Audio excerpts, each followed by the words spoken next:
How are you all? Welcome to it's Kathy's time. Today మన special ఏంటంటే నోరూరించే ఆవకాయ పచ్చడి. వేడి అన్నంలో కొంచెం ముద్దపప్పు, నెయ్యి కాంబినేషన్‌తో ఆవకాయ పచ్చడి కలుపుకొని తింటే దాని టేస్ట్ చాలా బావుంటుంది కదండీ! మరి ఇంకెందుకు ఆలస్యం? ఆవకాయ పచ్చడి ఎలా చేయాలి? దానికి కావలసిన పదార్థాలు ఏంటో తెలుసుకుందాం రండి. ఆవకాయ పచ్చడికి కావలసిన పదార్థాలు ఏంటంటే మామిడికాయ ముక్కలు, ఆవపిండి, ఉప్పు, వేరుశనగ నూనె, కారము, వెల్లుల్లి. ముందుగా ఒక బౌల్ తీసుకొని బౌల్‌లో ఆవపిండి కలుపుకోవాలి.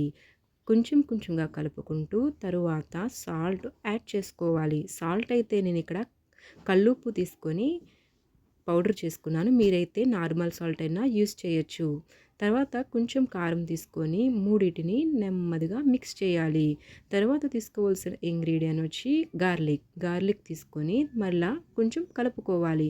తర్వాత వేరుశనగ నూనె తీసుకొని మిక్స్ చేసుకోవాలి. వేరుశనగ నూనె అయితే అన్నంలో కలుపుకొని తిన్నప్పుడు చాలా మంచి ఫ్లేవర్ వాసన వస్తుంది. తర్వాత ఇంకొంచెం నూనె యాడ్ చేసుకొని కలుపుకోవాలి. అంతే, నోరూరించే ఆవకాయ పచ్చడి రెడీ. మరి ఇంకెందుకు ఆలస్యం? మీరు కూడా ట్రై చేసేయండి. కామెంట్ బాక్స్‌లో ఎలా ఉందో కామెంట్ చేసేయండి. Please subscribe, share and like.